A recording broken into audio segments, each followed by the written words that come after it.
कर्म फल, कर्मों का खेल, कर्म का लेन देन।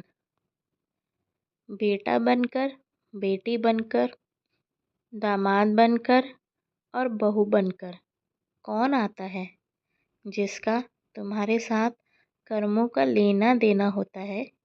लेना देना नहीं होगा तो नहीं आएगा। एक फौजी था, उसके माँ नहीं, बाप नहीं, शादी नहीं, बच्चे नहीं, भाई नहीं, बहन नहीं। अकेला ही कमा कमा के फौज में जमा करता जा रहा था। तो थोड़े दिन में एक सेठ जी जो फौज में माल सप्लाई करते थे, उनसे उनका परिचय हो गया और दोस्ती हो गई। सेठ जी ने कहा, जो तुम्हारे पास पैसा है वो उतने के उतने ही पड़ा है, तुम मुझे दे दो, मैं कारोबार में लगा दूँ तो पैसे से पैसा बढ़ जाएगा, इसलिए तुम दे दो। फौजी ने सेठ जी को पैसा दे दिया। सेठ जी ने कारोबार में लगा दिया। कारोबार उनका चमक गया, खूब कमाई होने लगी, कारोबार बढ़ गया। थोड़े ही दिन में लड़ाई लग गई। लड़ाई में फौजी घोड़ी पर चढ़कर लड़ने गया। घोड़ी इतनी बदतमीज़ थी कि जितनी जोर जोर से लगाम खींचे उतनी ही तेज भागे। खींचते खींचते उसके गलफर तक कट गए, लेकिन वो दौड़कर दुश्मनों के गोल में जाकर खड़ी हो गई। दुश्मनों ने वार किया, फौजी भी मर गया, घोड़ी भी मर गई। अब सेठ जी को मालूम हुआ कि फौजी मर गया तो सेठ जी बहुत खुश हुए कि उसका कोई वारिस तो है नहीं। अब ये पैसा देना किसको। अब मेरे पास पैसा भी हो गया, कारोबार भी चमक गया, लेने वाला भी नहीं रहा। तो सेठ जी बहुत खुश हुए। तब तक कुछ ही दिन के बाद सेठ जी के घर में लड़का पैदा हो गया। अब सेठ जी और खुश कि भगवान की बड़ी दया है। खूब पैसा भी हो गया, कारोबार भी हो गया, लड़का भी हो गया, लेने वाला भी मर गया।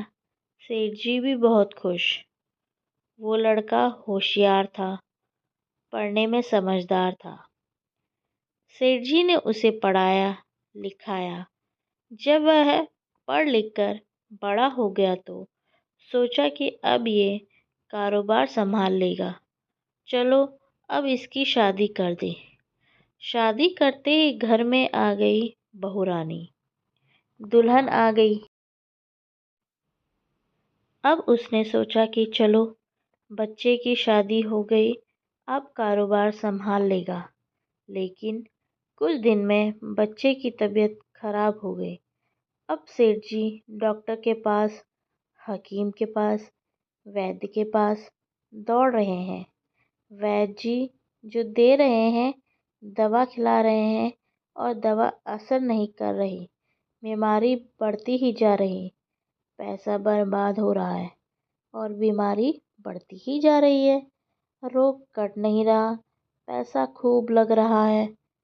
अब अंत में डॉक्टर ने कह दिया कि लाइलाज मर्ज हो गया, इसको अब असाध्य रोग हो गया, ये बच्चा 2 दिन में मर जाएगा। डॉक्टरों की जवाब देने पर सेठ जी निराश होकर बच्चे को लेकर रोते हुए आ रहे थे। रास्ते में एक आदमी मिला। कहा, अरे सेठ जी, क्या हुआ, बहुत दुखी लग रहे हो। सेठ जी ने कहा, ये बच्चा जवान था, हमने सोचा बुढ़ापे में मदद करेगा, अब ये बीमार हो गया। शादी होते ही हमने इसके लिए खूब पैसा लगा दिया, जिसने जितना मांगा उतना दिया, लेकिन आज डॉक्टरों ने जवाब दे दिया, अब ये बचेगा नहीं, असाध्य रोग हो गया, लाइलाज मर्ज है, अब ले जाओ घर, 2 दिन में मर जाएगा। आदमी ने कहा, अरे सेठ जी, तुम क्यों दिल छोड़ रहे हो? मेरे पड़ोस में वैद्य जी दवा देते हैं। 2 आने की पुड़िया खाकर मुर्दा भी उठकर खड़ा हो जाता है। जल्दी से तुम वैद्य जी की दवा ले आओ। सेठ जी दौड़कर गए, 2 आने की पुड़िया ले आए और पैसा दे दिया। पुड़िया ले आए, बच्चे को खिलाई। बच्चा पुड़िया खाते ही मर गया। बच्चा मर गया। अब सेठ जी रो रहे हैं, सेठानी भी रो रही है और घर में बहुरानी और पूरा गांव भी रो रहा। गांव में शोर मच गया कि बहुरानी सेठ की कमर जवानी में टूट गई। सब लोग रो रहे हैं। तब तक एक महात्मा जी आ गए। उन्होंने कहा, भाई क्यों रोना धोना? लोग बोले, इस सेठ का एक ही जवान लड़का था, वो भी मर गया, इसलिए सब लोग रो रहे हैं, सब दुखी हो रहे हैं। महात्मा बोले, सेठ जी रोना क्यों? सेठ, महाराज जिसका जवान बेटा मर जाए वो रोएगा नहीं तो क्या करेगा? महात्मा, तो आपको क्यों रोना? सेठ, मेरा बेटा मरा तो और किसको रोना? महात्मा, और उस दिन तो आप बड़े खुश थे। सेठ, किस दिन? महात्मा, फौजी ने जिस दिन पैसा दिया था। सेठ, हाँ, कारोबार के लिए पैसा मिला था तो खुशी तो थी। महात्मा, और उस दिन तो आपकी खुशी का ठिकाना ही नहीं था। सेठ, किस दिन? महात्मा, अरे जिस दिन फौजी मर गया, सोचा कि अब तो पैसा भी नहीं देना पड़ेगा, माल बहुत हो गया, कारोबार खूब चमक गया, अब देना भी नहीं पड़ेगा, बहुत खुश थे। सेठ, हाँ महाराज, खुश तो था। महात्मा, और उस दिन तो आपकी खुशी का ठिकाना ही न था, पता नहीं कितनी मिठाइयाँ बट गई। सेठ, किस दिन? महात्मा, अरे जिस दिन लड़का पैदा हुआ था। सेठ, महाराज लड़का पैदा होता है तो सब खुश होते हैं, मैं भी हो गया तो क्या बात? महात्मा, उस दिन तो खुशी से आपके पैर जमीन पर नहीं पड़ते थे। सेठ, किस दिन? महात्मा, अरे जिस दिन बेटा ब्याने जा रहा था। सेठ, महाराज बेटा ब्याने जाता है तो हर आदमी खुश होता है, तो मैं भी खुश हो गया। महात्मा, तो जब इतनी बार खुश हो गए तो जरा सी बात के लिए रो क्यों रहे हो? सेठ, महाराज ये जरा सी बात है? जवान बेटा मर गया, ये जरा सी बात है? महात्मा, अरे सेठ जी, वही फौजी पैसा लेने के लिए बेटा बनकर आ गया।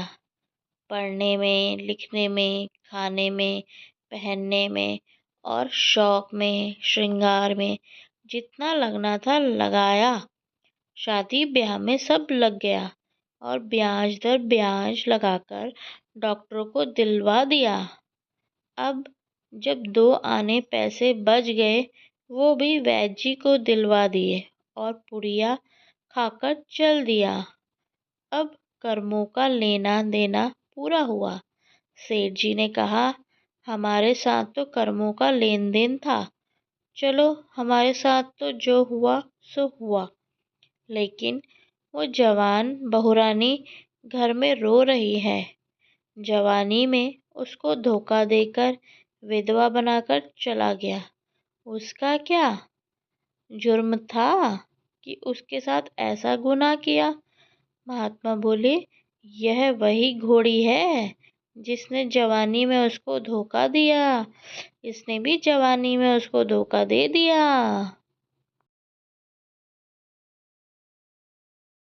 वेद, शास्त्र व पुराणों के साथ साथ सभी साधु संतों का कहना है कि यह संसार कर्मों का लेखा जोखा है। इसमें जो जीव चैतन्य है वो समझदारी से भव सागर पार हो जाएंगे। तो दोस्तों, यह कहानी कैसी लगी कमेंट्स बॉक्स में ज़रूर बताइएगा और मेरे चैनल को सब्सक्राइब ज़रूर करिएगा। धन्यवाद।